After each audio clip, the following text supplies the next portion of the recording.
Where do you think that this comes from? The masculinity that's in like females like you and I, for example. According to my therapist. Yeah, who's your therapist? You gotta slide me your number after. She's fire. Hyper independence from a young age. So if you grew up feeling like you couldn't count on your parents, you're like, okay, I can only count on me, so I have to get my shit together. And you live a more, I guess you come out of living in a softer life, which is what a woman does, right? Women, feminine energy is to receive. Yeah. Masculine energy is to give and to do. Yeah. So if you're, in your hyper independent kind of phase when you're growing up, you just naturally go into masculine energy because you're doing. I agree with that. How do you think you get out of that?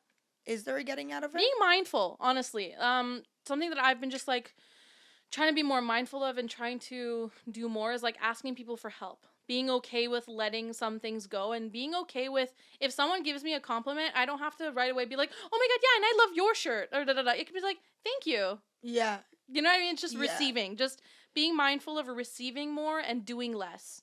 It's hard. I have to consistently remind myself because I'm also just like a type A. I love planning everything. Me too. I'm doing mental gymnastics right now. Fully.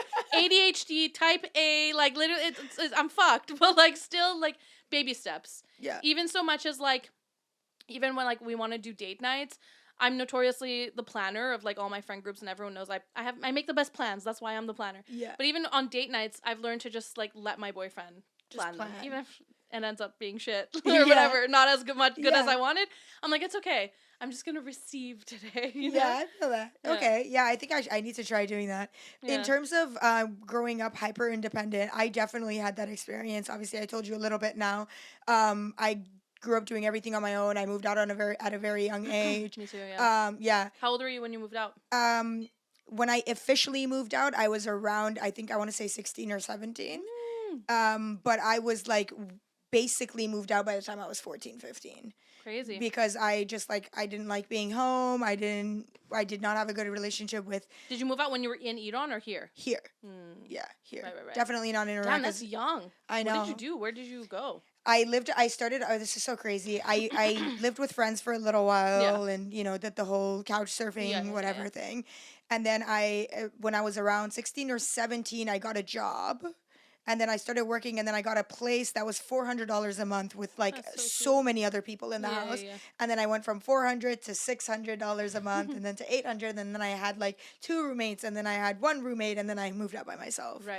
But when I was in my undergrad, I was working like 3 jobs, and it wasn't ideal, but like I preferred that to going home and to not being able to be myself. Yeah, 100%. You know what I mean? I moved out at 19, so a little bit later, but. Yeah, I get it. I was going to ask you about that because I always, even last time when we spoke a little bit before I came on your podcast, I was like, I do feel like for some weird reason, I feel like you and I have a lot in common. Similar. Yeah. So you don't have to talk about it if you don't want to. What was I've talked about it on my podcast already. I figured. That's why I was like, there's nothing I don't talk about. I love it. She texted me. She's like, so what do you want to drink? What time are you going to be here? And what do you not talk about? And I was like, whiskey, 7, nothing. Yeah, straight shooter. So what was your experience like growing up? So I grew up in a super religious Baha'i family. I don't know if you've ever heard of that. Yeah, religion. Of course. And so just growing up in that, I was very indoctrinated to begin with. I was super religious at first. Like I would fast and pray and all that shit. Went to pilgrimage. But then as I got older, I was the smartest person in my family. And I was actually reading the scriptures and reading the writings. And I just found so many like hypocrisies and so many things that just didn't add up. And every time I had a question, I was answered with like some stupid answer that like didn't answer my question. It was just kind of like, oh, one day you will see. And it's like, what? Like answer my fucking question, bro.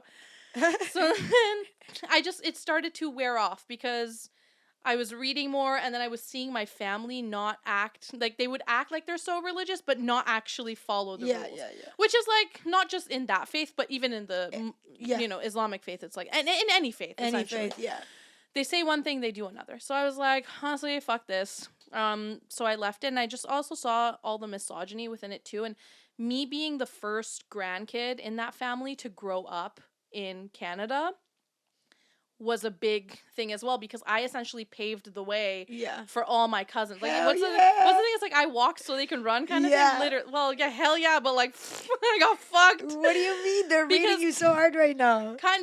Yeah, but like at the same time, like I don't talk to any of my family. Like I've excommunicated all of them. I don't talk to any of them anymore, because in their eyes, I was always the bad kid. I was always the one who fucked it up. I'm the devil. I'm the devil on earth, literally, like to them. So it's like, whatever. Fuck you guys. Not gonna talk to you anymore. And because of that, I just kind of like did everything on my own as well.